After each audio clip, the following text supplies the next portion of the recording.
ஜோதிட குருமாருக்கும் என் மனதார்ந்த நன்றியை தெரிவித்துக் கொள்கிறேன். என் ஈந்தெடுத்த தாய் தந்தைக்கும் என் என் குலதெய்வத்துக்கும் என் இஷ்ட தெய்வத்துக்கும் என் குருமார் அனைவருக்கும் நான் பாதமணிந்து என் நன்றியை தெரிவித்துக் கொள்கிறேன். நான் பேச போற தலைப்பு என்னன்னு பார்த்தீங்கன்னா, இப்ப வர ஜூன் மாசம் குரு பயிற்சி வருது. அந்த குரு பயிற்சியை பத்தி தான் பேச போறேன். நானு குரு இந்த ராசியை அதிகமா பாக்குறாரு. அவர் எல்லா ராசியும் பார்க்கணும்னு தான் எல்லாருக்கும் விருப்பம், எல்லாருக்கும் அதுதான் ஆர்வம். நம்ம ராசியை பார்க்க மாட்டோம், ஏன்னா குரு பார்த்தா கோடி புண்ணியம்னு சொல்லுவாங்க. அது எல்லா ராசிக்கும் பார்க்கணும்னு எல்லாருக்கும் ஆசை இருக்கும்.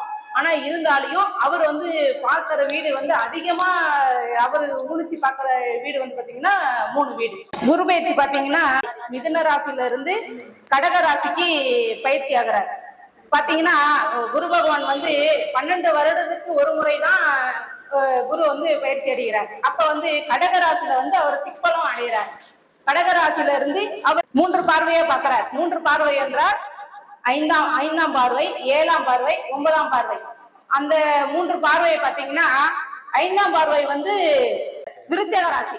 விருச்சிக ராசின்றது பாத்தீங்கன்னா பள்ளம்ன்றது பாத்தீங்கன்னா, நம்ம பள்ளம்னு எடுத்துக்கிட்டீங்கன்னா அது கிணறாவும் எடுத்துக்கலாம், ஏதாவும் எடுத்துக்கலாம். அப்படி இருக்க ராசி உள்ளவங்க போன வருஷத்துல பாத்தீங்கன்னா ரொம்ப கஷ்டப்பட்டிருப்பாங்க.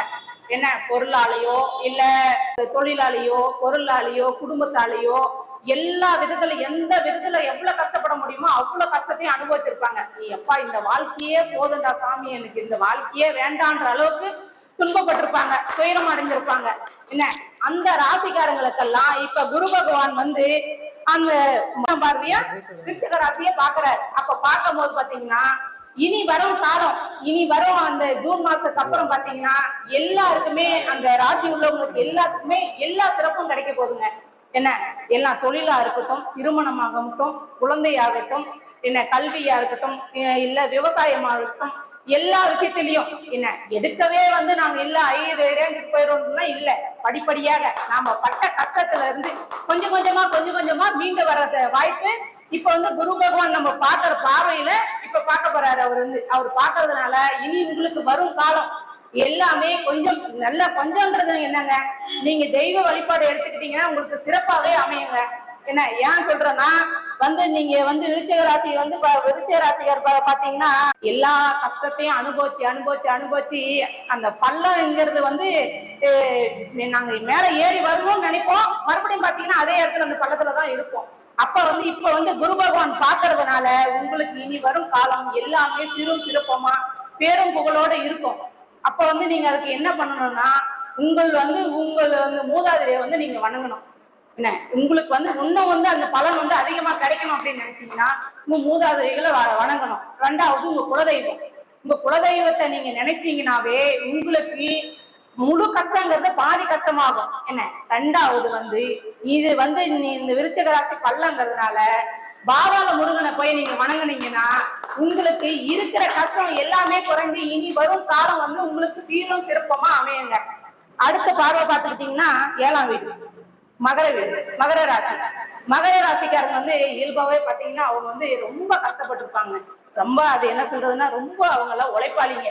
கஷ்டப்பட்டு உழைச்சு போவாங்க. கிடைச்ச அந்த எல்லை வரைக்கும் உழைச்சி நம்மளுக்கு இந்த இடம் கிடைச்சிரும் அப்படின்னு நினைச்சு போவாங்க. அந்த இடம் கிடைக்காது, அவங்களுக்கு தட்டி போயிடும். ஒரு பிள்ளைங்க போய் எக்ஸாம் எழுதுவாங்க, இந்த எக்ஸாம்ல நம்ம பாஸ் பண்ணிடுவோம், அடுத்து நம்ம வேலைக்கு போவோம்னு நினைப்போம். அந்த இடத்துல அந்த பிள்ளைங்களுக்கு வேலை கிடைக்காது, 1 மார்க் 2 மார்க் போயிடும். அதே மாதிரி திருமணம் எல்லாம் பேசி முடிச்சிருவாங்க, நிச்சயதார்த்தம் வரைக்கும் போகும். இல்ல அந்த ஒரு சின்ன விஷயத்துல அவங்க தடப்பட்டுருவாங்க. அப்படி அவங்க கஷ்டப்பட்டு அப்பா எனக்கு இதுவே எனக்கு வேண்டாம்ப்பா சாமி, இதுக்கு மேல என்னால முடியாது அப்படின்னு நினைக்கிற கடகராசிக்காரங்களுக்கு இந்த குரு பயிற்சி மிக சிறப்பாக இருக்குதுங்க. என்ன மிக சிறப்பா இருக்கு எப்படின்னு சொன்னீங்கன்னா, இனி வரும் காலம் குரு பாக்குறதுனால குரு பார்த்தா கோடி புண்ணியம் சொல்லுவாங்க. என்ன இந்த குரு பாக்குறதுனால இனி வரும் உங்களுக்கு காலம் எல்லாமே படிப்படியா அது கடனா இருக்கட்டும், இல்ல திருமணமா இருக்கட்டும், இல்ல குழந்தையா இருக்கட்டும், இல்ல கல்வியா இருக்கட்டும், பிசினஸா இருக்கட்டும், தொழிலா இருக்கட்டும், எல்லாமே இனி உங்களுக்கு நிவர்த்தி ஆகி இனி வரும் காலம் எல்லாமே உங்களுக்கு சிறு சீரப்பமா இருக்குங்க. அதுக்கு நீங்க வணங்குவது என்னன்னு சொன்னீங்கன்னா சனி பகவான் யார் சொல்லுவோம், நம்ம மூதாதையர் தான் ஃபர்ஸ்ட் எடுக்கவே நம்ம சனி பகவான் கும்பிடணும்னா நம்ம மூதாதையை கும்பிடணும்னு சொல்லுவாங்க. ஏன்னா நம்ம வீட்டு பெரியவங்களை கும்பிடுங்கன்னு சொல்லுவாங்க. அவங்க தான் நம்மளுக்கு முதல் கடவுள், ரெண்டாவது நம்ம குலதெய்வம், மூணாவது தான் நம்மளுக்கு இஷ்ட தெய்வம். இந்த 3 பேருமே நீங்கள் வந்து மனதார நினைத்து, நீங்க நான் என்ன சொல்றேன்னா, நீங்க ஒரு கோயிலுக்கு போகணும்னா நீங்க பெருசாதான் போய் செய்யணும்னு ஒண்ணுமே கிடையாதுங்க. உங்களால முடிஞ்சது, உங்களால என்ன முடியும், ஒரு நவகிரகத்துக்கு சனி பகவானுக்கு ஒரே ஒரு எல் தீபம் வாங்கி ஏத்துனீங்கன்னாவே அது உங்களுக்கு கோடி புண்ணியத்தை கொடுக்கும். நீங்க பெரிய 1000 2000 கொடுத்து நீங்க அது பரிகாரம் பண்ணணும், நீங்க அப்படிதான் போய் கோயிலுக்கு வழிபாடு பண்ணணும்னு ஒண்ணும் கிடையாது.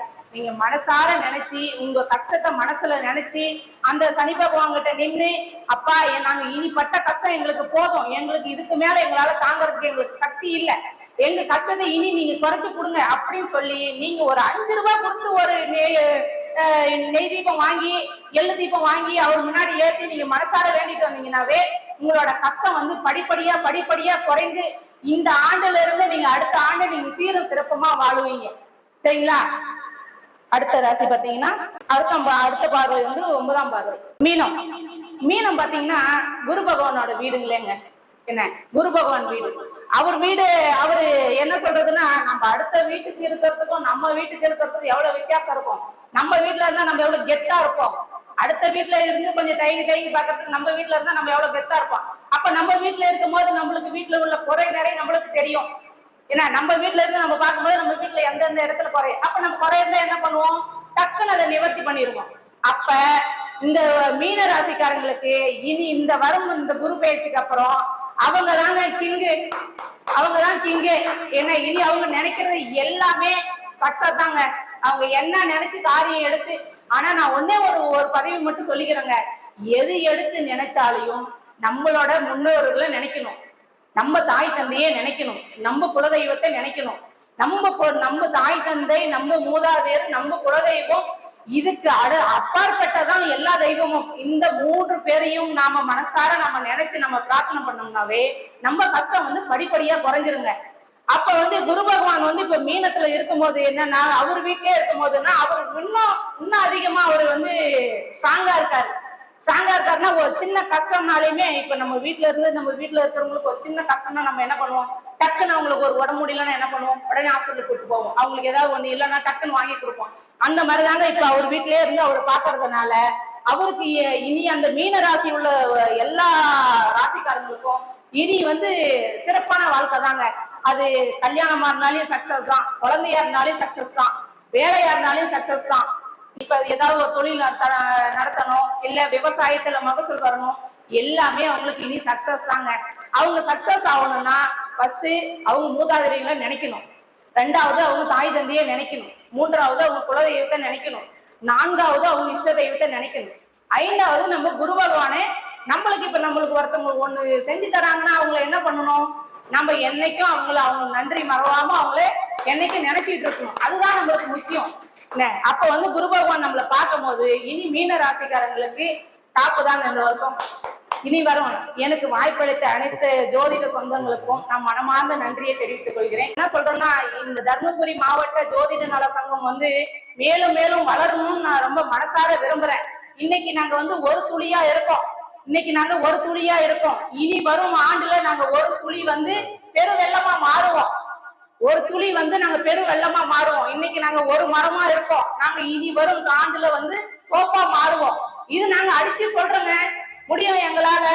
என்ன இனி வரும் பார்க்கும் அனைத்து பொதுமக்களுக்கும் அனைத்து ஜோதிட சொந்தங்களுக்கும் எங்களுக்கு வந்து ஆதரவு அளித்து எங்க ஜோதிட நல, இது வந்து இந்த ஜோதிட நல சங்கம்ன்றது வந்துங்க, நாங்க ஒருவர் இல்ல, ஒரு குடும்பம் வந்து உயர்ந்தால் ஒரு ஊர் உயரும், ஒரு ஊர் உயர்ந்தால் ஒரு நாடு உயரும். அந்த மாதிரி நாங்க வந்து நாங்க ஒருவரா இல்ல, ஒரு குடும்பம் ஒரு நாடா மாறணும்னு நாங்க நினைக்கிறோம். அதுக்கு நீங்க உங்களோட சப்போர்ட்டை எங்களுக்கு கொடுங்க, உங்களோட ஆதரவை எங்களுக்கு தெரியுங்க. எனக்கு வாய்ப்பு கொடுத்த அனைத்து ஜோதிட சொந்தங்களுக்கும் நான் மனமார்ந்த நன்றியை தெரிவித்துக் கொள்கிறேன்.